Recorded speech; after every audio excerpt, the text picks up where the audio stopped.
Well, welcome to the Coaches Show, weekly Coaches Show with Coach Compton. I say weekly. We've actually skipped a couple of weeks. We had a bye week. We didn't visit during the bye week before or after. So I guess catch up a little bit. How was your bye week? Did you enjoy a little bit of rest and relaxation? No, not really. Of course not. It's one of those things where, during the bye week, you think you're going to get some time off and things like that. But, kind of where we're at in our with our program and where we're at in district and things like that, it was kind of, just a busy time and, a time where we still practiced a couple days in that week and, try to get after it and put together a game plan for Harker Heights in that off week for the following week. And then, it's just busy and you never get a break, it seems like.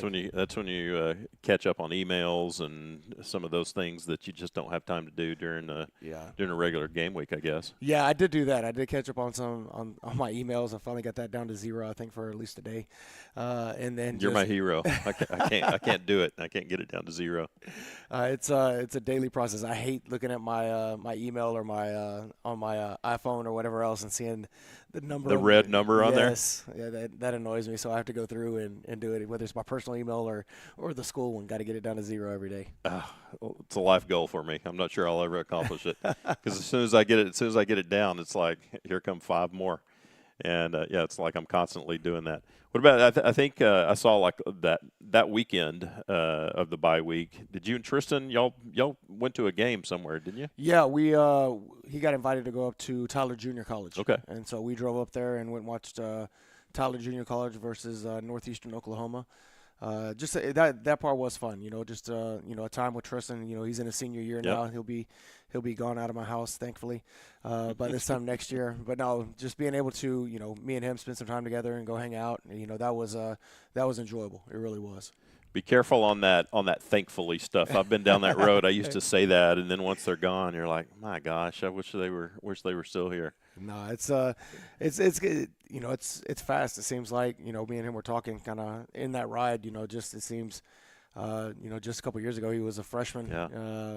And it was probably about week 2, week 3 that we brought him up to varsity. Yeah. In that inaugural year over at Johnson. And so, he's been on varsity for 4 years and, kind of look back through some of that stuff and laugh a lot about the early years when he was up. And then now, he's, getting ready to go play college ball. It flies by. It does. Like I've heard, and I say it all the time now, the days go slow, but the years go fast.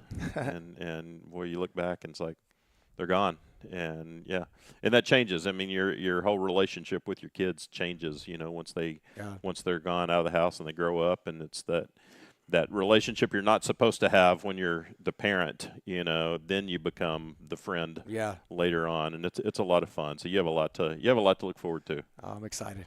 Hey, one other thing changed while in the bye week. Just our last show, I think I was really talking about how awesome your beard was, and you let it go. I was frustrated, and so I thought that maybe shaving the beard would change the luck of the Hippos, but it didn't work out that way for me. And so my wife, she's happy. She was happy. She says I look about 10 years younger without the beard. But I've already started kind of growing it back again. Yeah, I can see that. So it grows pretty quick, but I decided to switch it up a little bit. Yeah, once you start shaving again, then it's you got to budget razor blades back into the mix again. Yeah, I think I had one fresh one, and so. Yep. Well, let's talk a little bit about where we stand right now. We've had two district games. Hippos on the short end. Both those games, man, both of them just tough games. Kind of losing them in the fourth quarter, kind of there at the end. Lost to Midway going into that bye week, and then this past Friday night against Harker Heights, another tough one. It seems like just about every game this year that we've lost has come down to looking at the end. Boy, if we get a score, get an onside kick, something like that, then you still have a chance. So it's not like you've been out of these games. No, not at all. And that's that's probably the most frustrating part for coaches and kids alike. Is that we're 1-5 and we're really a 5-1 football team. The Cibolo Steel was the only game that they came and put it on us pretty good. Sure. Everything else we've led in every game at some point, and just have crucial mistakes, here or there, some part in there. The Midway game, We had 2 fumbles that were big in there, and then a couple of big plays on the defensive side, and then same thing with the Harker Heights. Leading at half, and then came out. Will had 3 uncharacteristic interceptions in the crazy. second half, and 2 of those being in the end zone. Yeah. So you look at that. We lost by 9 and should have had 14. Yeah. With those two series just right there, and it's tough. It's tough for kids. It's tough for coaches. They do a great job of putting in the time and coming in to work every day and making sure that they're prepared for games. And so you hate the outcome of those things. And this weekend was probably one of those big reflection weekends for us. Being able to look at that and thinking about football is something that as coaches we talk to the kids all the time about. Football is like life. And there's going to be times where there's ups and downs, and good things and bad things, Sure. and things like that. And how do you step back up?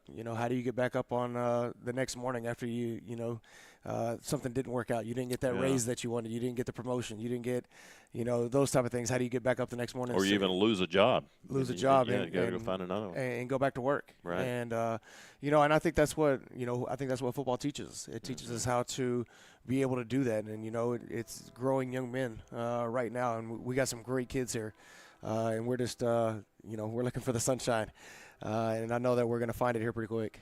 And I think we've talked about that a lot, right? Is that football is kind of a microcosm of society. It is a microcosm of life, right? That you have successes, you have failures, you have things that you learn from and you grow from. And at the end of the day, win or lose, what are you taking from that, right? How are you growing? How are you getting better? And yeah, this is a great time of life for kids. But a coach a long time ago, I heard him tell his players. He said, "Don't ever let high school football be the highlight of your life." Right. That's we have our leadership group, and so we have a text message group with all those guys. And so in that, I said, if the worst thing that ever happens in life is that you're 0-2 in district, I think your life's going to be pretty good. You're okay. Absolutely. That's the worst thing that's ever happened. Talk a little bit about your and we've talked about your leadership council quite a bit and the impact they have and the influence they have. But talk about, for them, this is an opportunity to obviously lead, in action, right? And during some adverse times. And so what are those guys doing, and how are they stepping up to try to lead the other guys? No, that's a great question. We actually last week in our leadership meeting, that was one of the things that we talked about. What could they do individually to help, right the ship, so to speak. And each of them went through. We have 6 guys on that leadership group, and so each one went through and talked about what they could do with the team to help us, get things where we want to be. And whether it be, I can be a better leader on the field, I can communicate more, I can lead by example, just all those type of things. And I think it's always good. I always say, that self-reflection, is the biggest part of growth, being able to look at yourself and see what I can do a little bit better. Yeah. And, these guys, we have a great group. We got 2 of them that are going to be up here. Both these guys are on the leadership council. And so they're leaders of our team. And, you see it on the sideline. You see it in the way that they talk to each other, and you see it in practice. And these guys are the ones that are, keeping us upbeat. We had a great practice this morning. And it's these guys right here that are, showing back up to work with a positive attitude, ready to conquer the day. You mentioned Will's 3 interceptions Friday night, and I think obviously the greatest quarterbacks of all time have had bad games and, have had made mistakes, thrown interceptions or whatever. And I think there's probably something to also learn from a guy like that, who's one of the best quarterbacks in the state of Texas, who's already got a future at Tech, and even a guy that everybody looks at as doesn't make mistakes. He's going to make mistakes. Absolutely. And he's going to grow from those, but I think it probably maybe helps other players to go, okay, even our leader is going to make mistakes, and we're still going to come back and keep fighting. Oh, absolutely. I think it's with Will, he's a competitor. Mm-hmm. And those things, when he doesn't perform well, he takes it personal. And by the time he got back, and he was already in a better mood. And today obviously had a great practice. Came in with a positive attitude. But I think it's one of those things where we're not perfect. Right. And as good as Will is, I think he's arguably the best quarterback in the nation. Statistically, it kind of backs that up. And there's still going to be nights where he's going to underthrow a ball. Yep. There's going to be days that are like that. And so I think everybody being able to see that and see that he is human. Sometimes he does some stuff that I'm like, I don't think he is, but right. He is human, and he's going to make mistakes. We're going to make mistakes as coaches. We're going to make the wrong play call. We're going to, do those things. We're going to miss blocks up front. It's one of those things. We're all going to make mistakes, and again, it goes back to how do we going to respond from that? I think knowing Will, he's going to have a phenomenal game this week, responding from what he felt from last week. Sure. How just I guess mentally, right? If you're not careful, not winning games becomes a thing that kind of, I guess, starts weighing on you in sports in general. Talking about, right, the psychological aspect of it. Yeah, how big is it when you're in a stretch like this that when you do finally get over that hump, it just kind of changes everything? Because it seems like so many times you'll see teams that are just knocking on that wall, they're banging their head against that wall, and they can't quite get over it. And once they do, it's like, oh my gosh, now they're on a run. Yeah, no, I didn't. I mean, we've talked about that with our guys. We haven't put together a complete game. Mm-hmm. We've seen it in parts where offense is clicking, and I mean just rolling. We've seen it. Special teams have been good and going from there. We've seen the defense play a lot better over the last couple weeks, and then in parts we've seen where offense stalls. Kind of like in the Liberty Hill. Go back to that one. There was just a second series we just didn't do anything. And so, I think it's one of those things where, once we finally put it all together, it's going to click. And, we talked about in our group text again, we talked about, playoff mentality, and that's where we're at right now is every day be 1-0 that day. And if we do that, we'll put together a stretch and, we'll just put our focus on what we can't control. We can't control, how Brian plays or Weiss plays or anything else. All we can control is how the Hippos play on Friday night. And the great thing is that you do still control your destiny, right? I mean, we're 0-2 in district, but you've got 4 games coming up against teams that you win those 4 games, you're in the playoffs. Absolutely. Shoot, you might, if you win 3 of them, you might be in the playoffs. I think the 4th place team last year was 3-3 out of our district. So, and it starts. You got to do it one at a time, right? You got to get 1 before you can get 2, and that starts this week against Temple. I did want to mention just kind of running through the district standings. Weiss sits at 3-0, Bryan's 2-0. And then you've got Harker Heights and Midway, both teams that we've already played, both at 2-1, tied for 3rd. And then there's Hutto, 0-2, Copperas Cove 0-2, and Temple 0-3. But you've still got Copperas Cove, you've got Temple, and you've got those 2 teams in front of you, Bryan and Weiss, still to play. So yeah, you go out there and win those 4 games, and absolutely, completely different season. And that's that's the good thing and the tough thing about our district is it's actually fairly leveled off. Yeah. With the competition, everybody's kind of right there with each other. Temple played Weiss to a 3-point ball game, and then they fell to Bryan in the first district game. Bryan put it on pretty good. So I mean, it's any given Friday night, and again, we control our destiny, and so there's a lot of football left to be played, and we're gonna show up and we're gonna put a great product on the field, and at the end of the game, we'll look at the scoreboard and see where we're at. Absolutely. Well, we'll come back with you. We want to talk a little bit about the Temple game this Friday night. It's also pink out. I want to talk to you a little bit about that. But we're going to bring a couple of players over here. Senior offensive lineman Preston Honeycutt and junior wide receiver Braden Anderson. Guys, y'all just grab a seat, put those headphones on.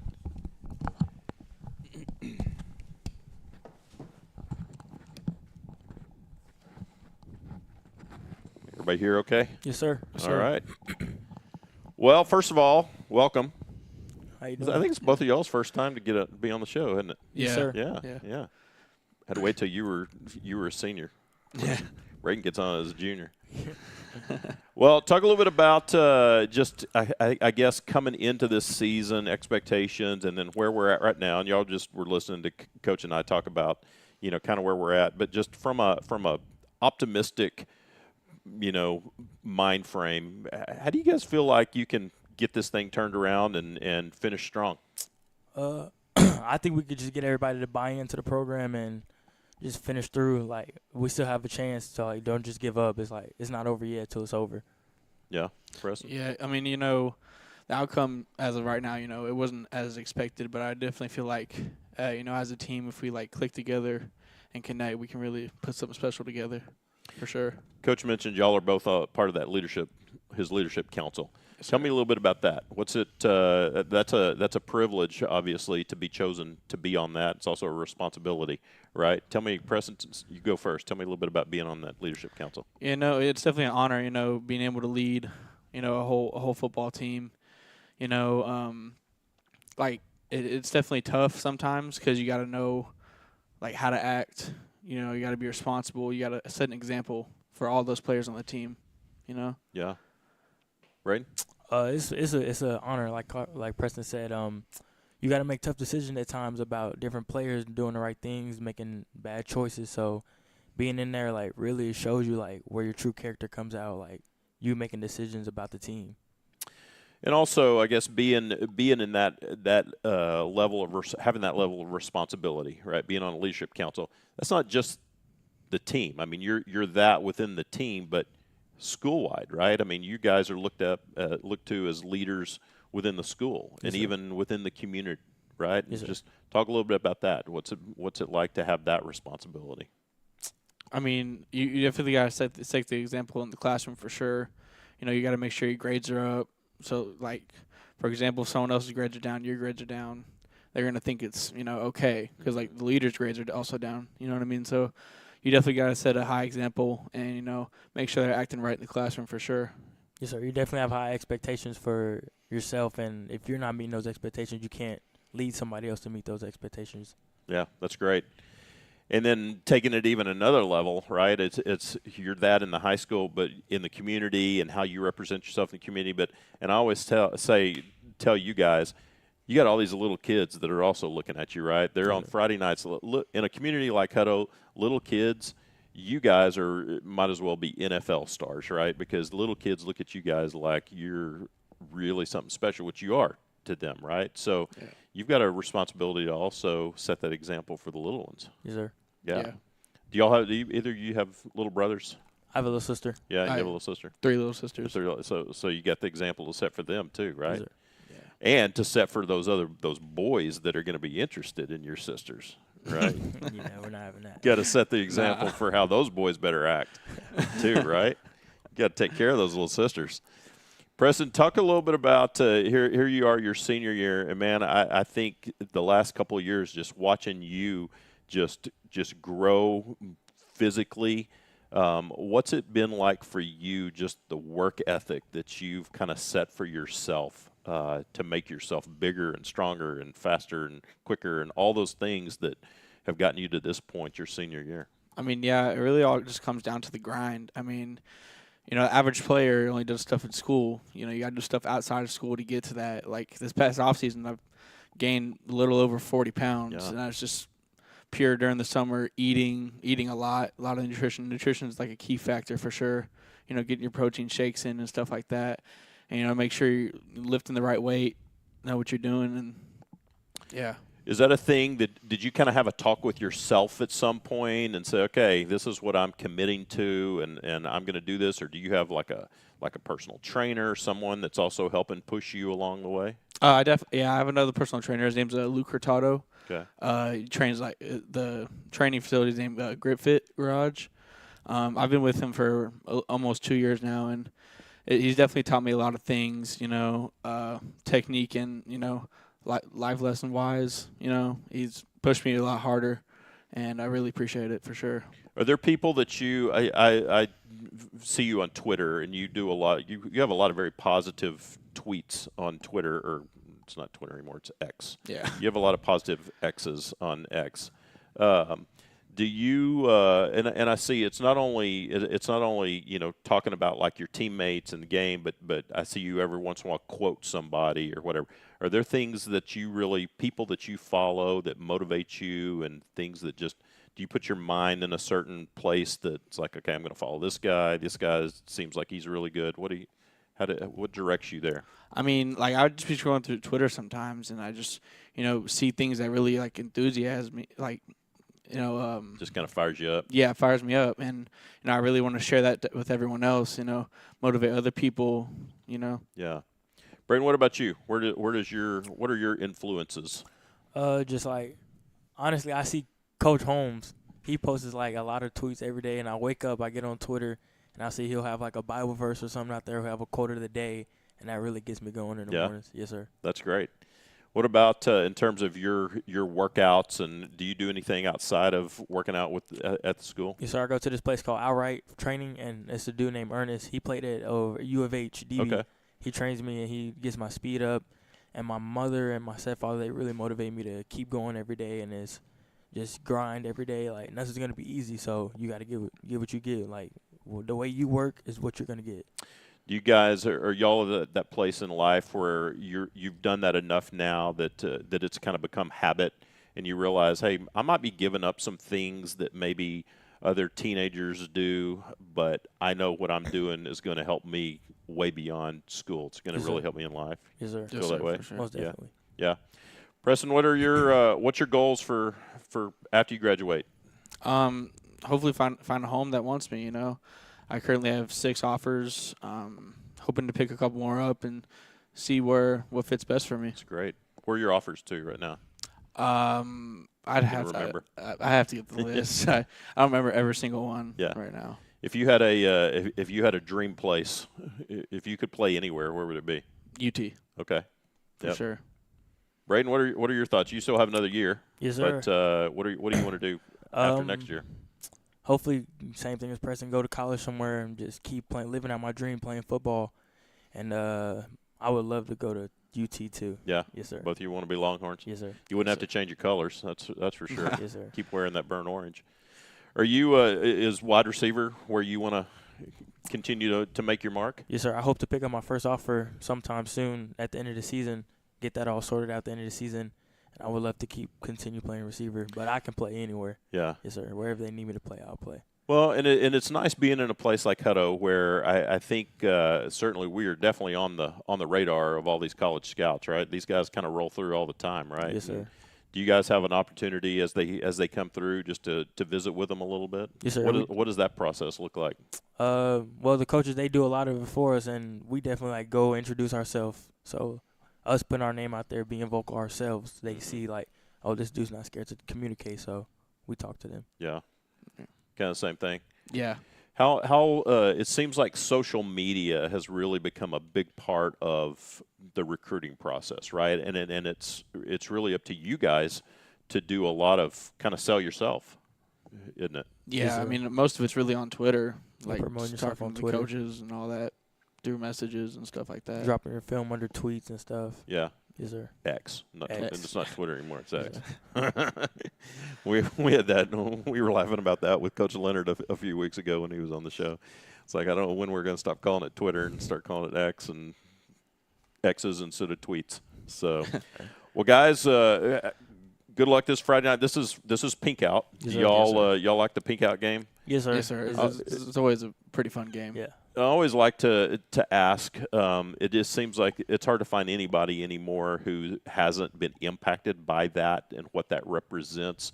Do you guys have anybody in your lives or your families that when you put on that pink and what that represents that you think about? Yes, sir. My grandpa's a cancer survivor. Good. Yes, sir. Yeah. Yeah, my uncle as well. Awesome. Yeah. It kind of just makes it. You're not just putting on pink. You're putting that on for somebody, yes, sir. and you're playing for somebody.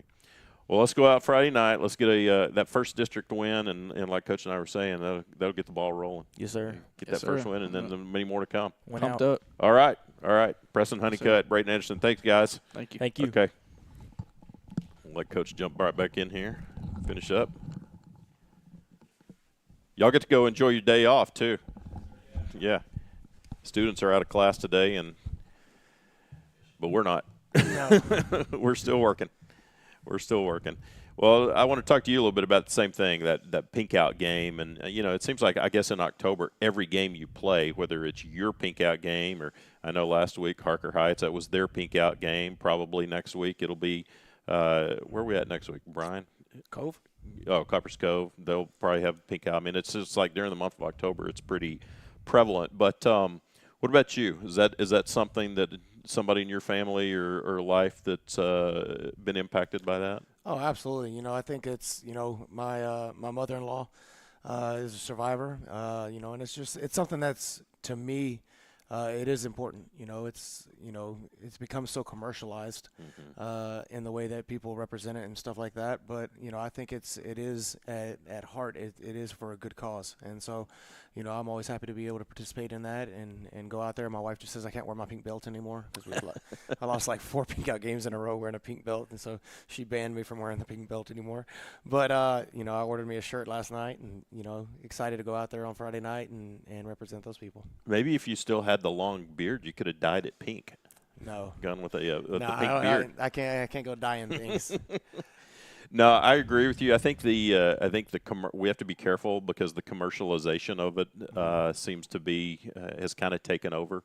But I think if we're all able to personalize that and really think about what it represents, do y'all as a team, do you talk about that? Do you point out, hey, you're not just wearing pink because that's what everybody's doing, but make it personal? We will on Thursday when we have our Thursday's kind of our family dinner and devotional time, and so that will be a point of focus. As the freshmen are actually here, so I get to actually be at my second devotional for the year. Which is always good. I always enjoy being able to go in there on Thursday and talk to those guys. And we got a special guest coming in. Dr. Whitfield's going to come, and she'll fire them up. She's going to address the team, and so I'm excited to listen to her and see what she brings.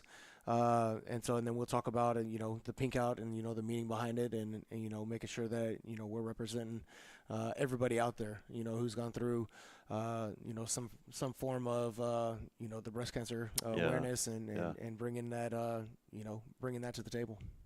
I actually forgot to ask Brayton because I know they're doing the pie in the face fundraising thing, and I think Brayton is part of that, aren't you?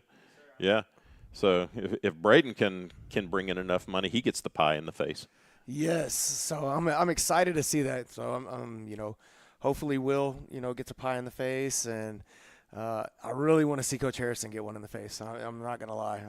I'm pretty pumped about that one, just to see Coach Harrison just right there. There's nothing to say. You can't go to Kerry Wright and say, hey, let's just arrange this, and just they all, how kids get participation trophies? Yes. Everybody gets a participation pie. I think so. I mean, I think that'd be phenomenal. Just go ahead and just everybody get just one in the face. Everybody gets a pie in the face. That's right.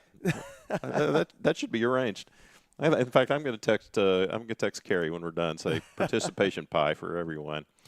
Well, okay, let's talk quickly about Temple.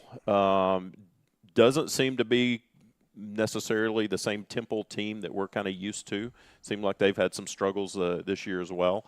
But what do we expect to see from those guys? I mean, yes and no. They are Temple. I mean, they're going to be big and fast and athletic. That's kind of what we've seen on film.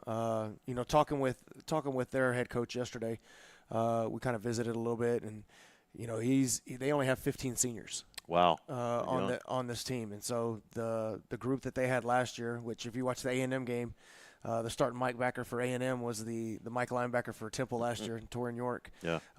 Great football player, but last year he had 39 seniors, and I want to say he said 11 of them have been 3-year starters. Wow. And so they're going through a little bit of what we're going through. We have a lot of young guys on the defensive side. They only have 2 guys back on their defense that played in the previous year. And so it's a little bit of replacing. And so this is they only have 15. He said, this was their the senior class, and I didn't even think about this. The senior class that we have right now is the COVID. That's true. It's the COVID seniors, and we're almost past that. Yeah, and so he said that group only started with about 40, kids coming out to play when they were freshmen, and so it's kind of dwindled down to 15. Before they get their numbers back up again, moving forward, and so it's for them it's been a little tough. But they are athletic. They got some always. I think they got the number 2 running back in the district right now, a little over 600 yards.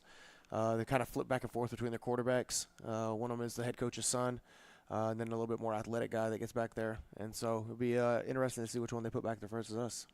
Well, and they're kind of like us, right? They're fighting. They're fighting for a spot, and they're not out of it either. And they're looking for that same, just get a win, and it can kind of change everything momentum wise. So should be a good battle Friday night. Yeah, it's gonna be a great game, and it was a great game last year with the Temple. Mm-hmm. And from what I hear, Hutto and Temple has always been a good battle. So it's going to be exciting, come Friday night and seeing all the pink out there, and great opportunity to go compete.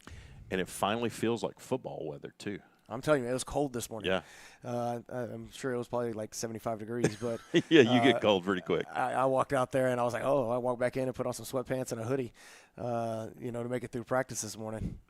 Better than 105. Yes. Yeah. You can always put on more clothes. Yeah, you can only take off so many. Yeah, you can only take off so many. No, I just felt like even last Friday night it was a little cooler, and then over the weekend it got cooler, and this morning getting up, doing our morning walk, it's like, man, I think fall's finally here. I think we're done with the 90s, and we're going to have some chilly temperatures now. You'll turn around and it'll be 102 next week. Yeah, it'd be my fault. Blame me for that. Now, we look for a great game Friday night, and we only have 2 home games left. So this one and then our senior night in a couple of weeks. So, yeah, get out if you can. Get out to Hutto Memorial Stadium Friday night, 7:30 for the Pink Out game. Obviously, wear your pink. And like I've been saying, wear it with a purpose. Don't just wear it, but wear that pink with a purpose. And then Hippos, let's get that first win, district win over Temple, and get on a roll, and find ourselves here in a few weeks talking about looking to the playoffs. So, but if you can't, if you're unable to be out Friday night at Hutto Memorial Stadium, you can watch the game right here on watchthehippos.com. Again, we'll be on the air about 7:25. Game starts at 7:30. For Coach Compton, for Preston Honeycutt, Brayton Anderson, I'm Todd Robinson. Hope you have a great week, everybody.